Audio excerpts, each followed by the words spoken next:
आज राधिका की पहली रसोई थी। वो जैसे ही किचन में गई तो देखा वहां चूल्हा ही नहीं था। वो भागते हुए अपनी सास के कमरे में गई। वहां पर उसकी ननद भी बैठी थी।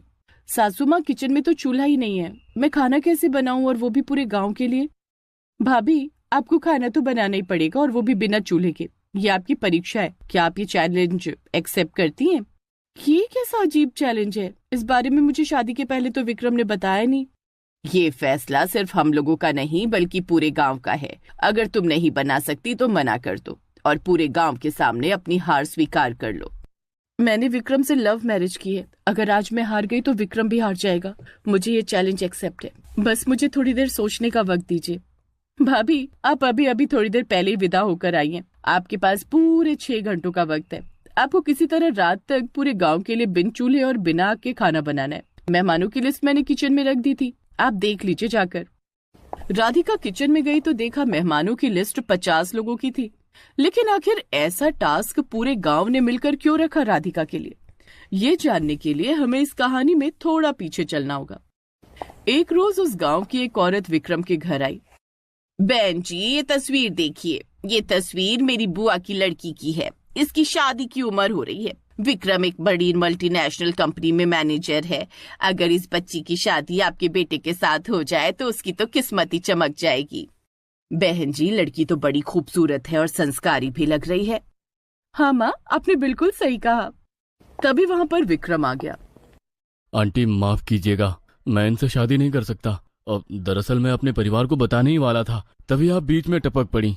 मैं अपनी स्कूल की फ्रेंड से प्यार करता हूँ और मैं उससे ही शादी करना चाहता हूँ। अरे बेटा, कम से कम एक बार मिल तो ले इस लड़की से। हो सकता है तुझे पसंद आ जाए। लव मैरिज नहीं करनी चाहिए। तुझे पता है ना, शादी के 6 महीने बाद ही तलाक हो रहे हैं आजकल लव मैरिज करने के बाद। माँ, राधिका ऐसी नहीं है। आप उससे मिलेंगी तो खुद समझ जाओगी। आंटी जी प्लीज माफ कीजिए, मैं इनसे शादी नहीं कर सकता। इतना कहकर विक्रम वहां से चला गया। अरे बहन जी, हमें तो ये बिटिया बहुत पसंद है, लेकिन जब विक्रम ही शादी नहीं करना चाहता तो मैं उस पर प्रेशर नहीं डाल सकती। खैर, वो औरत वहां से चली गई। उसने गांव की सभी औरतों को इकट्ठा किया और विक्रम की चुगली करने लगी। इस मोहल्ले में आज तक किसी ने लव मैरिज नहीं की। आजकल के लड़कों को शर्म तक नहीं आती ये बताते हुए कि मैं किसी से प्यार करता हूँ। अगर विक्रम लव मैरिज करता है तब तो हमारे मोहल्ले की बेइज्जती हो जाएगी। हमें कुछ ना कुछ तो करना ही पड़ेगा ताकि विक्रम की अकल ठिकाने आ जाए और उसे समझ में आ जाए कि उसका फैसला गलत था। एक रोज विक्रम अपनी गर्लफ्रेंड राधिका के साथ ठेले पर पानी पूरी खा रहा था। तभी वहां से वही औरतें गुजरी और छुप छुप कर उनकी बातें सुनने लगी।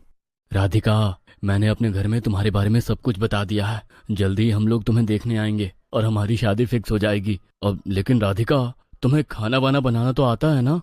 कॉलेज में जो टिफिन तुम्हारे लिए लेकर आती थी वो खाना मैं ही बनाती थी अपने हाथों से, भूल गए क्या? इसका मतलब वो खाना तुम बना कर लाती थी? अरे तुम्हारे हाथों में तो जादू है। मुझे लगता था वो खाना तुम्हारी माँ बनाती होंगी। तुम्हारे जैसा खाना इस दुनिया में कोई नहीं बना सकता। इस लड़की को तो खाना भी बहुत अच्छा बनाना आता है। इसका मतलब शादी के बाद ये पूरे परिवार का और पूरे गांव का अपने खाने से दिल जीत लेगी। इतनी आसानी से हम हार नहीं मानने वाले। मेरे दिमाग में एक बहुत अच्छी खुराफात सूझी है। चलो विक्रम की माँ और बहन के कान भरते हैं चलकर।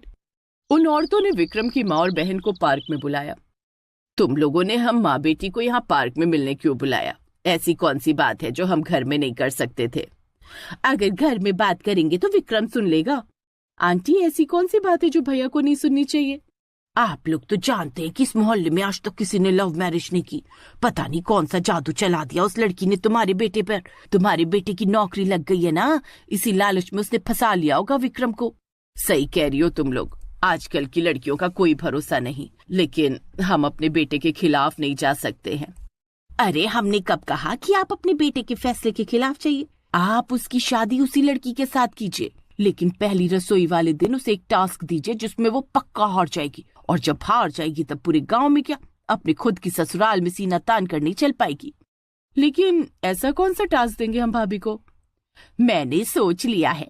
शादी से पहले उस लड़की को टास्क के बारे में मत बताना, वरना आजकल की लड़कियां बहुत चालाक है, कुछ न कुछ सोच ही लेंगी। जब वो विदा होकर घर आ जाए तब उसे पहली रसोई वाले दिन बिना चूल्हे के खाना बनाने का टास्क देना और हम मोहल्ले वालों को भी इनवाइट करना।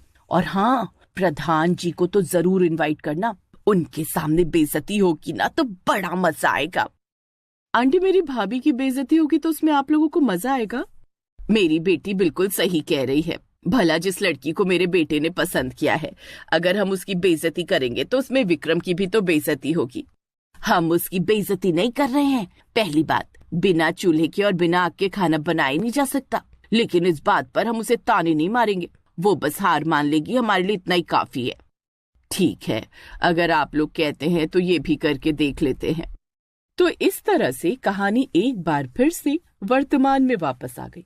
राधिका ने विक्रम से मिट्टी के बड़े बड़े बर्तन मंगा लिए। राधिका, मुझे यकीन नहीं हो रहा है कि तुम बिना चूल्हे के आखिर खाना बनाओगी कैसे इन मिट्टी के बर्तनों में। आप बस देखते रहिए। तुम तो जानते हो कि मैं एक डाइटिशियन हूँ। कम से कम इस टास्क के बहाने मैं एक नई डिश का इन्वेंशन करने वाली हूँ जो बिना आग के बनेगी। बिल्कुल हर्बल खाना बनाऊंगी मैं। दूर से उसकी साला, माँ, मैंने फिजिक्स में पढ़ा है कि काला रंग ऊर्जा को अवशोषित करता है। पक्का भाभी फिजिक्स में बहुत स्ट्रांग रही होंगी। मुझे तो लगता है बहू ये टास्क जीत जाएगी और उन औरतों के मुंह पर ये बहुत बड़ा तमाचा होगा। बड़ी आई थी हमारी बहू की बेइज्जती करने, वो भी पूरे गांव के सामने। उसके बाद राधिका नीचे आ गई। तभी वहां पर विक्रम, उसकी माँ और बहन आ गई।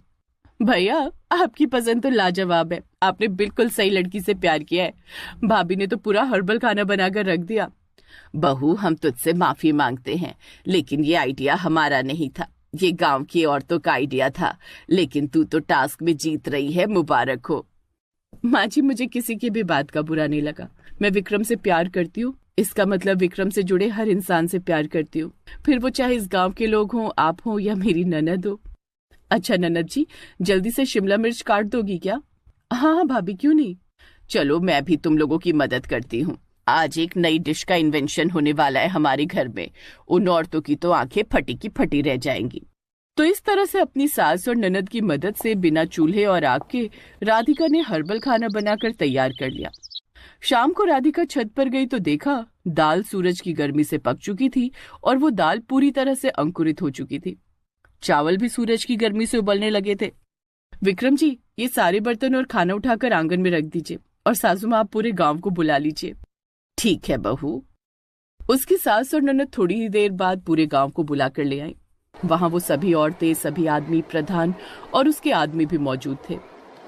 भाई, खाना देखने में तो बिल्कुल अलग लग रहा है। महक भी बहुत अच्छी आ रही है। सुना है बहू ने खाना बिना चूल्हे और बिना आग के बनाया है। प्रधान जी, आपने बिल्कुल सही सुना है। बहू, प्रधान जी को बताओ तुमने खाना कैसे तैयार किया है। प्रधान जी, इन सभी हरी सब्जियों को काटकर उसके ऊपर मसाले डाल दिए और फिर इसे धूप में रख दिया। उसके बाद मिट्टी के बर्तन में ढेर सारी दालें, चावल भरकर फिर उसमें पानी डालकर छत पर रख दिया था। उसके बाद इन मटकों को काले रंग से पेंट कर दिया था ताकि सूरज की गर्मी तेजी से अपनी तरफ खींच सके। देखिए, ये अंकुरित दालें कितनी खूबसूरत लग रही हैं और चावल भी बहुत अच्छे पके हैं। अरे वाह वाह वाह, तुमने तो एक नई खोज कर डाली इस गांव में। ये खाना तो पूरी तरीके से हर्बल है, बिल्कुल नुकसान नहीं करेगा। इससे गैस और ईंधन की बचत होगी और प्रदूषण भी नहीं होगा। यार, इस लड़की ने तो हमें हरा ही दिया। ये तरीका तो हमें भी नहीं पता था, इसने कैसे सोच लिया। तभी उन औरतों के पास राधिका की सास और ननद आई। आप लोग मेरी बहू की पूरे गांव वालों के सामने बेइज्जती करना चाहती थी ना। मुझे समझ आ गया है आप लोगों का मुंह देखकर। अब जब आपकी हार हो गई तो कोने में खड़ी हो गई। वैसे आंटी, आप लोगों को थैंक यू बोलना चाहिए। कम से कम आपकी वजह से हमारी भाभी का इतना नाम हो रहा है, इतनी तारीफें हो रही हैं और एक नई डिश की खोज भी हो गई। बिना आग, बिना प्रदूषण फैलाए हम हर्बल खाना बना सकते हैं। वो औरतें तो जल भुनकर राख हो रही थी अंदर ही अंदर। उस दिन के बाद से राधिका की उस गांव में खूब इज्जत होने लगी।